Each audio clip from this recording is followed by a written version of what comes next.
Hey, welcome back, everybody. It's J.R. Flatter here with my co-host Lucas. How you doing, bud? In the same room together. I know, right? That's very odd. We wanted to start a multiple-part series in our podcast on the ICF coaching accreditation requirements. We talk about them a lot indirectly, but in this series, we wanted to just talk about them specifically from A to Z. You're listening to the Building a Coaching Culture podcast. Each week, we share leadership development, coaching, and culture development insights from leading experts who are developing world-class cultures in their own organizations. If you are pursuing ICF accreditation, there are 5 phases, I guess you might call it, or areas that you need to cover all 5 of those to get the accreditation. So that's what we're going to talk about today. So the first one is education. Just talking about the ICF writ large, there are many ways you can get a coaching accreditation and many ways you can get coaching education. But the ICF, we think, is the gold standard. And so that's what you and I use in our coaching and our education programs. If you're going to get an accreditation without submitting a transcript and a recording, you have to go through an accredited program. And our programs are accredited. So we do A to Z requirements of what you need for your ICF accreditation. If you choose to go outside of an accredited program, you can still do that, but there's some setbacks. One, you have to go find all of your information on your own, and you have to find the education, find a mentor, get coaching hours. A performance evaluation is one of the requirements. And then after you filled all 4 requirements before you're allowed to take the test through the ICF, you have to submit recordings and transcripts of those recordings to the International Coaching Federation.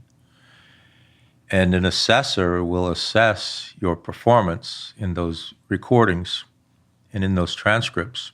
And per the ICF on their own website, it says it takes 18 to 22 weeks to get an answer back. If you go through an accredited program like ours, we affirm to the ICF that you're ready to take the test. And so all 4 phases have to be under the umbrella of a single provider, a single accredited provider.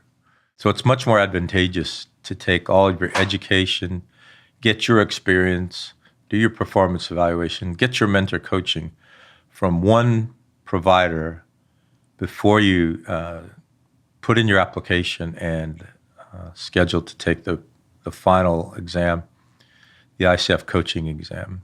So I just want to lay that groundwork up front. That includes any education or any coaching done before you started with that accredited provider. We have a lot of student coaches come to us who want to join our program that have 30, 40, 50 hours of coaching or 20 or 30 or 40 hours of education, and they have to start over at 0 if they want to go through our programs. And currently there are 3 levels of program, level 1, level 2, level 3, and they align directly with ACC, PCC, MCC. So a level 1 program can accredit you to ACC, a level 2 program can accredit you, let me back up, certify you through their program. Only the ICF accredits you. And a level 3 program can accredit you or certify you to MCC. Currently, we're level 1 and level 2. Remains to be seen if we ever pursue level 3. Mm-hmm. This is a very small audience. I myself am pursuing an MCC, so maybe once I get that, we'll go for the level 3. So I'll pause there and see what your thoughts might be as we lay this groundwork for our first session. Sure. The first question that comes to mind is thinking about, I'm a student or, a coach that wants to get certified. What kind of class am I looking for? What makes a good education program? It says on the documentation you need opportunities for practice and some degree of interactivity. So what are we doing that's, above and beyond or special? Yeah. So of course we think our programs are special. Mm-hmm. So all the student coaches we have are adults. And so we use adult learning methods. Adults learn by doing and adults learn by recall. So every session we have, every hour of education we have includes learning and includes experience and includes recall. So yeah, as you're shopping around for a program, make sure that they're providing opportunities for experience, opportunities for recall. Beyond that, if you think about how to take tacit knowledge and experience that we have as coaches and as coach educators and deliver that in a meaningful way, you need three things. You need scholarship. So how do humans learn? How does our brain work? What is coaching? What isn't it? You need experience as a coach, which you and I both have and all of our facilitators have. And then finally, you need our method, very experiential, very participative. You're going to coach a lot. You're going to coach early because, as Malcolm Gladwell will tell you, it takes 10,000 reps to master something. So start getting those reps in. So let's jump into some of the specifics of the education. You mentioned a couple of them already. Sure. When we talk to our coaches and when we're educating our coaches, we tell them, focus on relationships and sessions. Don't focus on the clock. But part of the reality of living in a complex world is oftentimes it comes back to the clock. And so the ICF has set the metric at hours. And so education hours, which we're going to talk about right now, and coaching hours, because it is a bit of an academic environment. It's not like you're back in high school again, but you are in an academic environment when you're receiving your education. And the ICF needs some way to measure that level of education that you've received. So they pinned all of their education on hours. Whereas when we talk to our coaches and facilitators, we talk about sessions and relationships. Because you can have magnificent coaching in 15 minutes, or it might take 90 minutes. So it's session-driven. And the relationship itself takes place over many months. And so we don't sell by the hour, we sell relationships. But the three numbers that are relevant to the ICF journey, to accreditation, are ACC, 60 hours of coach-specific education. The PCC is 125 hours of coach-specific education. And the MCC is 200 hours of coach-specific education. And again, that's all under the same umbrella to ensure that you can submit through an accredited program. Again, you can choose to get that outside of an accredited program, but then you're going to submit in the portfolio path, and it's just going to take you a lot longer and be a lot harder. There are some criteria as to what you can count as education, and it has to be coach-specific. And so the ICF allows some percentages of practice that can go into those hours, but largely you should focus on coach-specific education. And there's also a ratio of live versus asynchronous.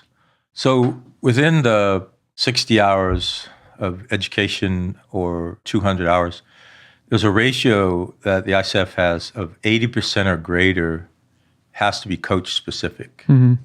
And so if you're in a session on how to keep your books or how to run your coaching business or how to find new clients, that falls into that 20% range. Coaching competencies, core values, ethics, tools of coaching, case studies of coaching, all of those things would fall into that 80%.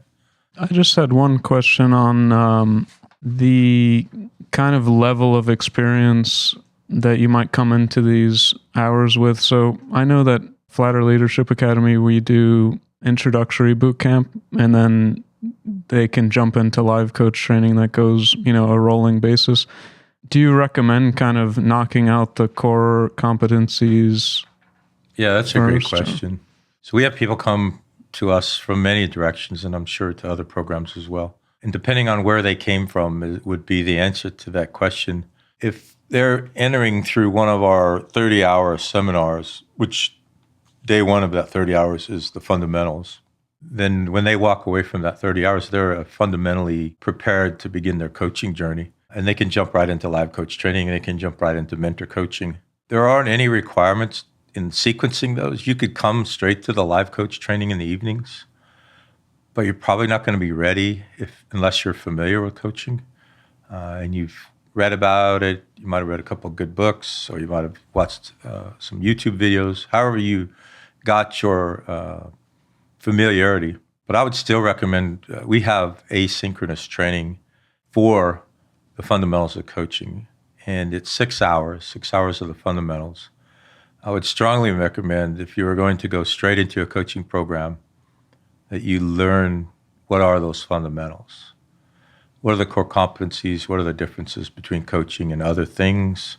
What are the ethics and core values of coaching? Yeah, great question. Okay, yeah.